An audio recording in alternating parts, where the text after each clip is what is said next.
Hello, my name is Robin Gatel, and I'm going to talk today about my thesis.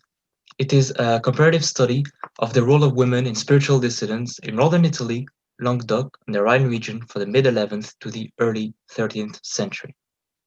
This presentation will be dedicated to the extent to which dissidence managed to spread among the population of Languedoc. I will begin this presentation by clearly stating what I imply when talking about heretic, and will then attempt to determine from 12th century accounts if dissidents actually managed to convert large parts of the population of Languedoc. Before fully engaging in this subject, it is important to define the implicit significance of the word heretic. Throughout this argumentation, this term will be used to describe a person or a group which believes or behavior questions the church's law, rules of society, or spiritual paradigm. A heretic is a person who is not necessarily opposed to the church, but who develop different political or spiritual aims.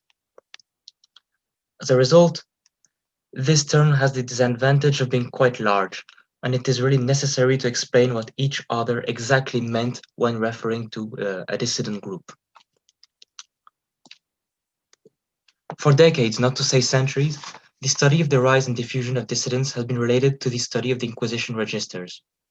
Whether the study focused on Languedoc or any other area where a case of spiritual dissidence was reported, the Inquisition has been considered as the first reliable source of information. This approach appears at first as natural and logical, since the Inquisition provided us with lists detailing the name and social status of hundreds of individuals supposedly linked to heresy. Such an approach would lead to a pitfall, namely, to assume that these texts could be applied to a period where the registers were not existing yet. The documents of the Inquisition were mainly produced around the mid-13th century, and it has been tempting for historians and scholars to apply these texts to periods where the sources were scarcer. In other terms, some historians often transpose those 13th century texts, as those that you see right now, and apply them to the 12th or even worse, the 11th centuries.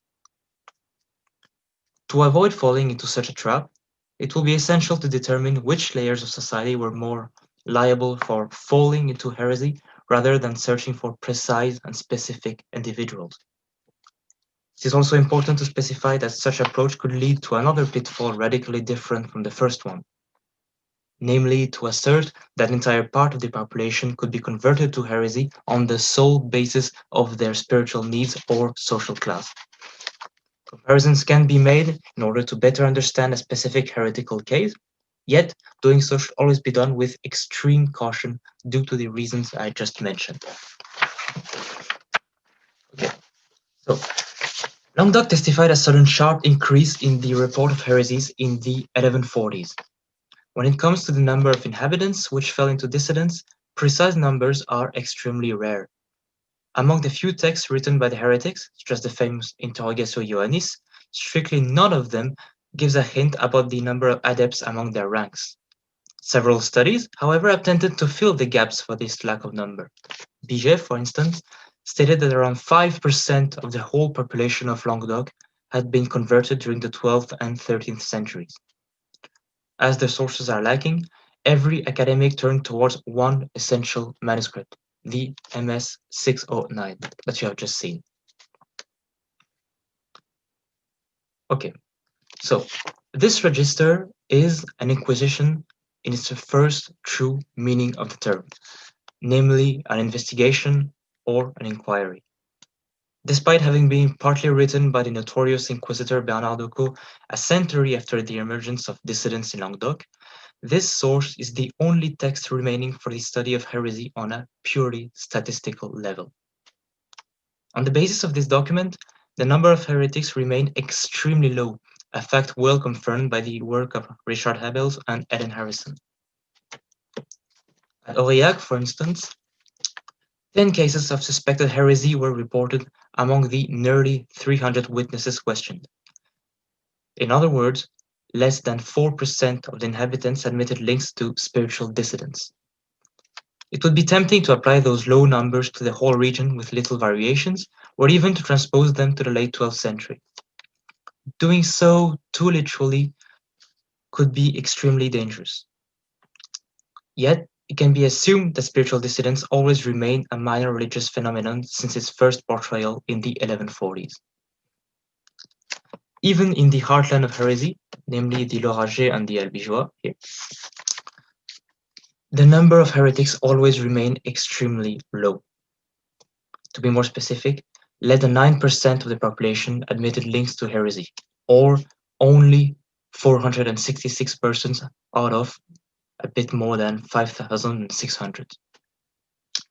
It could be logically claimed that a portion of the witnesses simply lied to the inquisitors in order to avoid any kind of punishment, thus falsifying the final numbers of the study. This point of view, however, should be nuanced, as it is essential to remind that lying under oath, and especially to the Inquisition, as you can imagine, was quite a serious offense. It is difficult to assume that any inhabitant would take the risk of lying while being fully aware that any of their close relative, neighbors, or acquaintance could easily debunk their statement. If such was the case, it can be asserted that their punishment would be much heavier than simply admitting to have been in contact with heretics. It should also be reminded how the MS 609 was mainly written around the mid-13th century when the various heretical groups were in serious decline, before they even completely got extinct in the early 14th century. Therefore, transposing these statistics that you see here to the 12th century should be done with extreme caution in order to avoid the trap mentioned before. It will also be more than hazardous to assert that heresy always encompassed 9% of the population of certain regions from the appearance of dissidents up until the writing of the MS 609, as those numbers, as you can imagine, could easily fluctuate. Even if the numbers of heretics in Languedoc could reach 9% of really the Albigeois and the Lauragais, in its period of decline, it can be reasonably argued that it was higher in the late 12th century, a period where it was quickly rising up, but that it never really exceeded 12 to 15% of the whole population. These numbers are only rough approximations, as claiming a specific percentage is not only barely possible, but also, to be honest, not really interesting for this case. Here, what is interesting is really to acknowledge that heresy, spiritual dissidence, whether it was 7, 8, or 9% of the population, never really encompassed the whole society, but remained on its fringes. A similar attempt to exaggerate the heretical threat by artificially inflating the number of dissidents was achieved at the Council of Tours, held in 1163, where this statement that I just put was made. Why is that part important? Well, here we can see a process which aims to blur the distinction usually drawn between the heresiarch, who preached among the local population, and the people who were following them.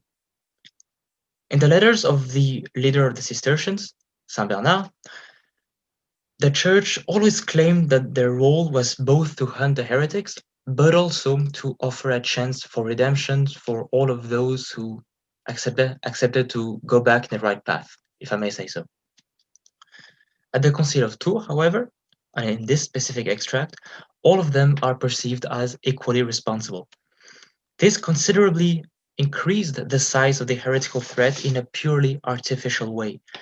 It also had the advantage of depicting heresy as an anonymous threat, thus making it even more dangerous. Even the population who remained loyal to Rome was indirectly targeted, as they were forbidden to trade or to offer shelter to the heretics. Those found guilty of this crime were labeled as particeps iniquitis eorum and could face either a fine or the confiscation of their goods. This element clearly illustrates a new strategy of the Church. The objective was no more to separate the heretics from their leaders in order to preserve the rest of the population. From now on, if an area became corrupted, it was mainly due to its inhabitants, dissidents or not. Finally, the Council of Tours testified the use of a particular word used to represent these groups, conventicula, which honestly was just used to show how all the heretics were part of a wider interconnected groups which aimed to destroy the church. The artificial inflation of the number of dissidents during the second half of the 12th century was also the result of an ideological construction from local secular authorities. In a letter sent to the House of Citeaux in 1177, Count Raymond V openly admitted that heresy was rampant within his lands. Dissidents appear to have spread so much that, according to the Count himself, the situation was going completely out of control, as I just put in this extract here. This extract is literally a call for help. This text is one of the rare examples where the proliferation of heresy was not testified by the Church, but by secular authorities. This letter appears at first as quite surprising, as the vast majority of the population never shifted towards dissidence, as previously mentioned. It was also extremely uncommon for secular leaders to openly claim a spiritual issue within their lands, as it would attract the attention of the Church in quite a negative way. They rather preferred to portray themselves as the champions of the Church and not as the rulers who indirectly allowed heresy to spread within their realm. This description of a rampant dissidence is closely linked to the political context. The 12th century was marked by nearly unceasing conflicts between the House of Toulouse and the Crown of Aragon, with sporadic interventions from the Capetian and Plantagenet dynasties. As you know, for example, King Henry II tried to take Toulouse 2 times. In this conflict, in this middle of this political turmoil, the House of Trencavel ruled several scattered territories, such as the Albigeois. From a purely political, strategical, and geographical perspective, their realm was literally squeezed between the two main regional powers, the House of Toulouse and the House of Aragon. Since this house, Trencavel, changed of side during the war from Toulouse to Aragon, it should not be surprising to see Count Raymond of Toulouse asking for help by redirecting the attention of the Church on his enemies. As previously mentioned, the dissidents appear to be more popular in certain areas, such as the Albigeois, yet never managed to convert the majority of the population. In fact, it seems like Raymond simply pointed out these areas and emphasized the heretical threat in order to fulfill his political agenda. One of the consequences of his letter was the Cistercian mission launched a year later in 1178. This mission was led by Henri de Marcy, one of the successors of Saint Bernard. Ironically, Henri pointed out in his personal account how it was the region of Toulouse who appeared to be prone to spiritual unrest. So in a way, the political weapon of Count Raymond in a way worked, but also turned against himself. In the text here, you can notice 2 striking expressions at the beginning of this extract. The first being Mater Heresis and Caput Erroris. Toulouse, the city of Toulouse, was portrayed as the mother of heresy and as being at the head of errors. Henri of Marcy, unlike Saint Bernard, was an advocate of the use of force when it comes to the suppression of heresy, a fact clearly illustrated by the pre-crusade he launched around 3 years later. Since his agenda was to track down dissidents wherever it was located, it can be reasonably assumed that he did not favor one political side over another.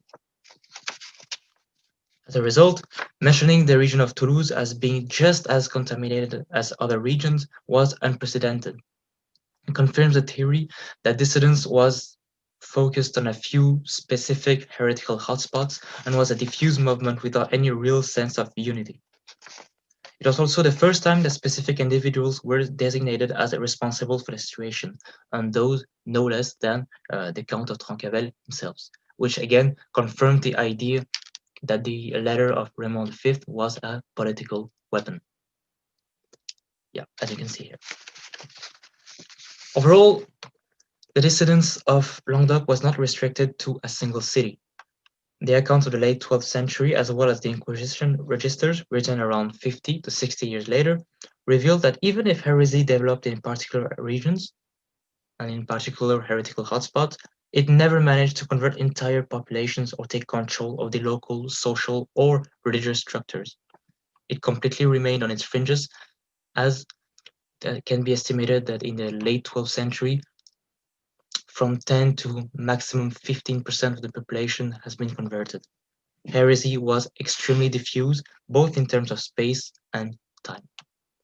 That's all for me. Thank you very much and have a good day.